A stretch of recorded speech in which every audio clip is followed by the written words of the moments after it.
Assalamualaikum warahmatullahi wabarakatuh. Perkenalkan, nama saya Fitri Windianti dari kelas Manajemen Karyawan 2. Saya di sini akan mereview tentang perspektif Barat terhadap Islam dalam berwirausaha. Menurut Perkins, menganalisis peran Islam dalam proses penciptaan kekayaan dan menegaskan kesimpulan Weber bahwa Islam adalah hambatan ekonomi dan penghalang kemakmuran dan pemenuhan ambisi, potensi, dan kesejahteraan manusia. Namun, klaim bahwa Islam memiliki kecenderungan untuk menghalangi pembangunan dan bahwa Muslim pada umumnya prestasi telah ditantang secara konseptual bahkan oleh para intelektual Barat. Seperti dalam surat Al-Jumu'ah ayat 10, Fa'idha fudiyanis sholatu fangtasiru fil ardi wabtahu min fadlullahi wadhkurullahi katsiran la'allakum tuflihun, yang artinya, apabila telah ditunaikan sholat, maka bertebaranlah kamu di muka bumi dan karunia Allah, dan ingatlah banyak-banyak gambar kamu beruntung. Quran Surat An-Nur ayat 37. Laki-laki yang tidak dilalaikan oleh perniagaan dan tidak pula oleh jual beli dan mengingati Allah dari yang didirikan sembahyang dan dari membayar zakat, mereka takut pada suatu hari yang akan menjadi penglihatan dan penglihatan yang buruk. Elpedana menegaskan bahwa agama adalah netral dan tidak mempromosikan atau melarang kewirausahaan, tetapi banyak penulis lain dengan berpendapat bahwa Islam tidak menghalangi pembangunan melalui inisiatif pribadi dan pada mengizinkan atau mendorong kewirausahaan. Dalam ensiklopedi Al-Quran dikemukakan bahwa istilah yang relevan dengan usaha atau etos kerja adalah kata kunci rizq. Dengan segala perubahan kata atau tafsirannya, istilah itu di dalam Al-Quran sebanyak 112 kali dalam 41 surat.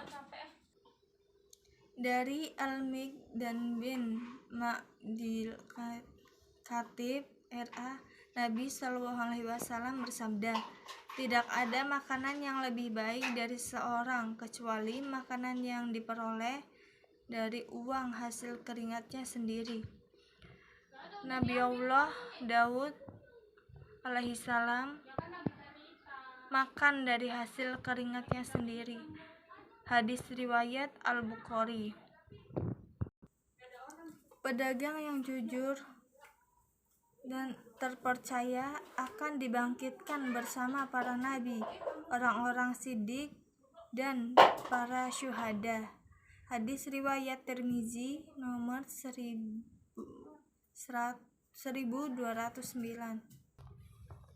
Quran An-Nisa ayat 29. Ya ayyuhalladzina la taqulu amwalakum bainakum bil batili illa ang takuna tijaratan ang taradhi minkum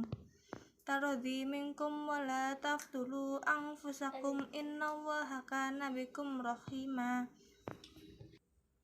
yang artinya, wahai orang-orang yang beriman, janganlah kamu saling memakan harta sesamamu dan jalan yang batil, kecuali dengan jalan perdagangan yang berlaku dengan suka sama suka di antara kamu, dan janganlah kamu membunuh dirimu, sungguh Allah penyayang kepadamu.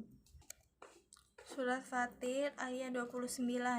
Innalladzina yasluna kitaballahi wa aqamus sholata wa anfaqu mimma razaqnahum sirran wa alaniyatan yarjuna tijaratan lan tabur,